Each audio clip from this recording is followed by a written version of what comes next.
Shalom, Racha, mes chers amis. Aujourd'hui, nous allons apprendre quelque chose d'extraordinaire qui peut changer votre vie. Et vous avez essayé beaucoup de fois de changer ou votre nutrition, ou votre façon de vous comporter avec vos enfants, ou les nerfs qui à la maison, ou votre shalom bayit. Et vous n'avez jamais réussi parce que le Yetzirah est revenu maintes et maintes fois. Comment faire justement pour arriver à ce loi, on va appeler cette loi de 100%. Eh bien, on va appeler un monsieur qui s'appelle David. Ce monsieur qui s'appelle David, eh bien, un beau jour, comme vous le savez, il pesait 160 kilos. Maintenant, 160 kilos, il a décidé, son frère il est venu le voir, il a dit viens, ça y est, il faut que tu te prennes en main, et tout ça, non, laisse-moi, il a commencé à écouter des vidéos de Rabbanim, et 1, et 2, et 3, Baruch Hashem, il a commencé à perdre, et il a commencé sa motivation, elle a commencé à revenir. Aujourd'hui, Baruch Hashem, il a déjà perdu, il est déjà arrivé à 99 kilos, donc ça veut dire 60 kilos qu'il a perdu. Baruch Hashem, il a ouvert une société, et il s'est renforcé. Et maintenant, ce qui s'est passé, c'est que dans la rue, qu'est-ce qu'il a fait lui? Il a dit, ça suffit pas. Il a dit comme ça, tout simplement, il a changé sa vision de vivre des choses. Il est parti chez le vendeur de costumes, il a dit, donnez-moi un costume. Le vendeur de costumes, il regarde, il dit, monsieur, il revoit que c'est un peu petit pour lui. Et alors il commence à rigoler, il dit, oui, mais non, vous inquiétez pas. Il dit, mais pourquoi vous achetez un costume petit?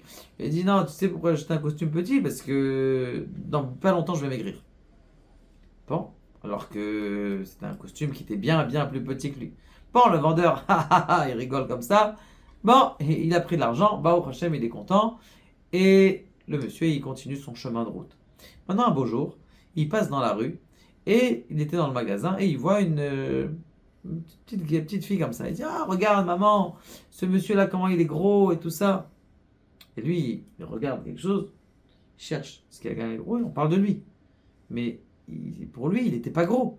Parce il a fait une motivation intérieure à l'intérieur de lui qui n'était pas gros. Il a dit à ce moment-là, j'ai compris quelque chose de très important. J'ai compris que ça ne suffit pas de changer ses actes, de changer sa nutrition.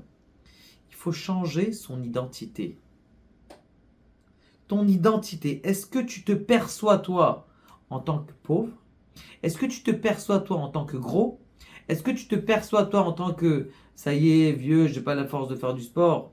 Est-ce que tu te perçois en tant que comme tu te perçois enterré à l'intérieur de toi, eh bien tout simplement, tu vas rester à l'intérieur. Même si tu vas dire ah tiens, les demain je vais faire du sport, ça va pas t'aider parce que tu n'as pas changé ton identité. Et donc, comment faire pour changer son identité? Prendre une chose que tu vas changer ta vie, mais la prendre pas à 50%, 10%, 20%. Tu la prends pas non plus à 98%, par exemple. Il y a des gens qui draguent encore les femmes alors qu'il est marié. Il y a des gens encore pourquoi? Il dit parce que, tout simplement, il se pose la question, il dit bon, j'ai 98%, bon, peut-être que ça va, celle-là elle est bonne. Tu seras jamais heureux avec ta femme tant que tu n'as pas décidé 100% c'est la bonne. 100%, ça y est, c'est fini. Et là, il faut, une fois que tu as décidé, Matsati Isha, Matsati, je l'ai trouvé. Pas Motse, Aïm Motse et Taïcha. Est-ce que je le trouve? Est-ce que je la trouve bien? Pas encore. J'ai décidé, c'est bon, c'est la bonne. Tu prends une résolution pour toi, mais prends une résolution qui est à ton niveau. Je dois prendre cette résolution à 100%. C'est pour ça qu'on appelle ça la loi du 100%. Une fois que tu vas décider ça à 100%, tu vas voir que toute la vie, elle va changer. Parce que tu es en train de changer ton identité. Tu n'es pas en train de changer un petit acte. Tiens, je vais venir demain à 9h. Non, bon ça y est, je suis habitué. Maintenant, je viens à 9h30. Et là, je change mon identité. Je suis cet homme-là qui se lève tous les matins à 5h, à 4h, à 6h, à 7h du matin. Je ne vais pas aller au minyan que je veux. Non, je décide de se réveiller. Et Kadosh Baruch Hu nous aide, Be'ezrat Hashem, à ce que justement, eh bien, on puisse apprendre à changer notre identité à l'intérieur de nous et réussir notre vie.